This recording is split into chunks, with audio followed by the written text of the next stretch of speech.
जयपुर ग्रामीण सांसद और पूर्व केंद्रीय मंत्री राज्यवर्धन सिंह राठौड़ ने भरतपुर सांसद रंजीता कोहली पर हुए हमले की कड़े शब्दों में निंदा की है। राठौड़ ने कहा कि महिला सुरक्षा को लेकर सरकार गंभीर नहीं है। जहां महिला सांसद की सुरक्षा नहीं हो रही है तो आम जनता की सुरक्षा कहां से होगी। उन्होंने कहा कि इस घटना की निष्पक्ष जांच होना चाहिए। उन्होंने आरोप लगाया कि घटना के बाद भी जिला कलेक्टर ने सांसद का फोन नहीं उठाया। वहीं कोरोना प्रबंधन को लेकर भी राठौड़ ने राज्य सरकार पर सवाल खड़े किए। इसी को लेकर राज्यवर्धन सिंह राठौड़ ने कई मुद्दों को लेकर भी सरकार पर सवाल खड़े किए।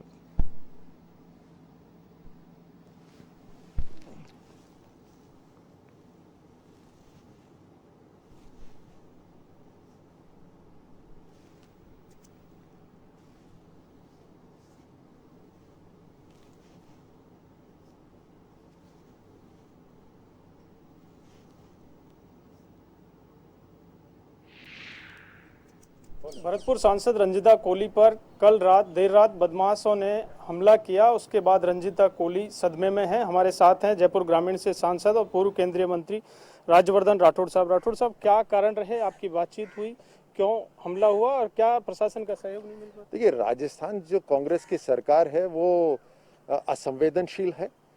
कहीं पे भी जनता की सेवा करने के लिए जो अव्यवस्था है उसको अगर उजागर करा जाता है तो इन्हें पसंद नहीं आता। भरतपुर से ही खबर आई थी जो कम टेस्टिंग हो रही है, राजस्थान में जो कम टेस्टिंग हो रही है, भरतपुर में ही जो वेंटिलेटर जो किराए पे दिए गए थे वो खबर आई। और अब तो ऐसा है कि जनता की अगर सेवा करी जाए तो वो राजस्थान सरकार उसे पाप समझती है। रात को एक महिला होते हुए, दलित होते हुए, सांसद होते हुए जब वो जनता की सेवा करने राशन पहुंचा रही हैं तो उनके ऊपर जानलेवा हमला होता है, सरियों से, पत्थर से हमला होता है उनके ऊपर। और फिर उसके बाद जो डीएम है वो फोन नहीं उठाते। ये राजस्थान सरकार का जो काम करने का तरीका है उसको दिखलाता है। जहां पर एक दलित सांसद भी, एक महिला सांसद भी सुरक्षित नहीं है तो वहां तो जाहिर सी बात है कि वो प्रदेश राजस्थान सरकार की विफलता के कारण देश में अगर नंबर 1 है तो महिला अत्याचारों में नंबर 1 है, दलित अत्याचारों के अंदर नंबर 2 है।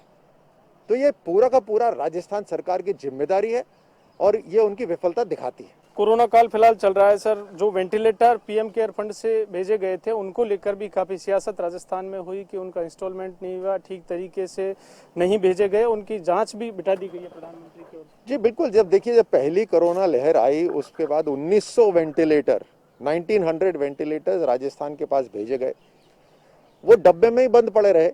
आपकी दूसरी कोरोना लहर आ गई, तब तक आपने उनको निकाला नहीं।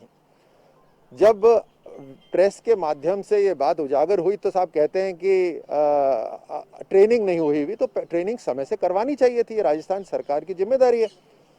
और फिर कहते हैं कि फिर नया बहाना निकाल के ले आते हैं कि साहब काम नहीं कर रहे। सबसे पहली बात तो सारे काम कर रहे हैं। आपको समय रहते उनको खोलना था, चेक करवाना था, समय रहते उनको ठीक करवाना था अगर जरूरत भी है तो। और ये बात भी उजागर हो गई जब बीकानेर के अंदर ये मामला आया कि वो काम नहीं कर रहे थे, तो वहाँ अर्जुन मेघवाल जी ने तुरंत दिल्ली से टीम बुलाई, तो उसमें कुछ नहीं करना था, 1-2 बटन लेफ्ट राइट करे और वो काम करने लग गए। तो राजस्थान सरकार पूरी तरह से काम नहीं करना चाहती लेकिन केंद्र के ऊपर दोष डालना चाहती। सर, वैक्सीन को लेकर आपने कहा सियासत खूब हो रही है।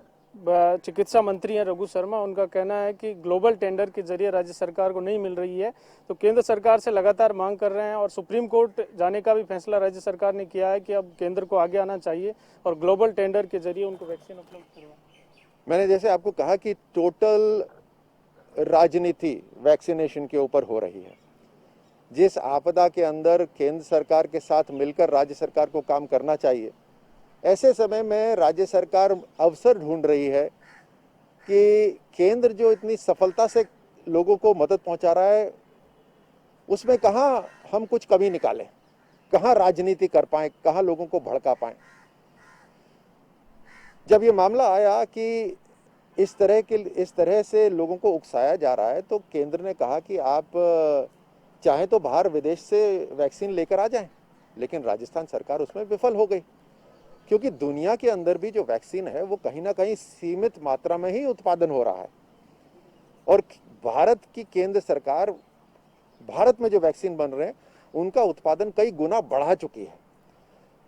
कहाँ कुछ करोड़ बन रही थी, 20-25 करोड़ बन रही है प्रति माह।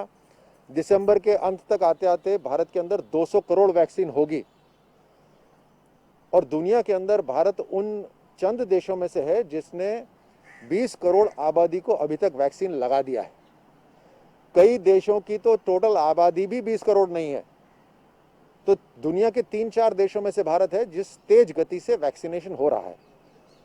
अब कंधे से कंधा मिला के चलने की जगह राजस्थान की कांग्रेस सरकार मौका ढूंढ रही है और लोगों को भड़का रही है, जबकि उनको व्यवस्था बना के रखनी चाहिए। कांग्रेस का आरोप है सर कि वन टैक्स वन नेशन की बात बीजेपी करती है, वन नेशन वन इलेक्शन की बात करती है, तो एक वैक्सीन के दो दाम क्यों? केंद्र को अलग दाम पर वैक्सीन मिल रही है, राज्यों को अलग दाम पर मिल रही है। देखिए, एक प्राइवेट निर्माता वैक्सीन को बना रहा था और उस समय जब वैक्सीन सफल नहीं हुई थी, विकास के उसमें डेवलपमेंटल स्टेज में थी, उस समय केंद्र सरकार ने एडवांस में पैसा दिया और ये भरोसा जताया कि हम जानते हैं कि आपकी वैक्सीन सफल हो जाएगी और जब सफल होगी तो उसकी जो दाम होना चाहिए वो इतने मिलियन डोजेस के लिए दाम बहुत ही न्यूनतम होना चाहिए। इसलिए वो जितने मिलियन डोजेस का तय हुआ था उस समय, उनका दाम न्यूनतम है और बाकी दाम दूसरा है। अब आज जब वो वैक्सीन सफल हो गई है तो विपक्ष बड़ी आसानी से कह सकता है कि साहब पूरा भरोसा क्यों नहीं जताया, पूरे पैसे क्यों नहीं दे दिया, हमारे लिए भी पैसे क्यों नहीं दे दिया। और मान लीजिए उस समय ये वैक्सीन फेल हो जाती तो यही विपक्ष है जो कहता कि साहब स्कैम हो गया। तो भारत में जो केंद्र सरकार है पूरी समझ बूझ के साथ एक नहीं कई वैक्सीन निर्माताओं के साथ साथ काम कर रही है और ये यकीन कर रही है कि चाहे कोवैक्सीन हो, कोविशील्ड हो जो दोनों भारत में बन रहे हैं, या स्पुतनिक हो जो रशिया से लाया जा रहा है, या दूसरे देशों को जो से बातचीत चल रही है, हर तरह से देश की जनता को जल्दी से जल्दी वैक्सीन लगाया जाए, इसके ऊपर केंद्र सरकार काम कर रही है। लेकिन कितनी भी जल्दी कर लो फिर भी कोई ना कोई सीमा बनी रहेगी। उस सीमा को ध्यान में न रखते हुए राजस्थान सरकार उकसाने में लगी हुई है, क्योंकि इन्हें सिर्फ राजनीति दिख रही है।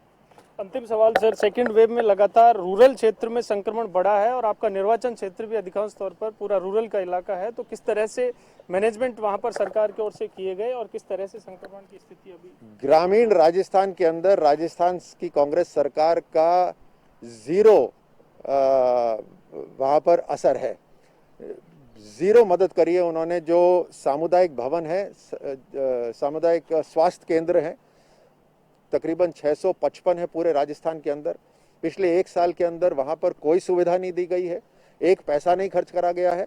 वहां पर क्लिनिकल और नॉन क्लिनिक स्टाफ की कमी है और आज ग्रामीण राजस्थान के अंदर जनता भगवान भरोसे है। बिल्कुल कोई टेस्टिंग नहीं हो रही ताकि आंकड़े राजस्थान के ऊपर न जाएं। मौत के आंकड़ों के साथ खेला जा रहा है ताकि कम दिखाए जाए।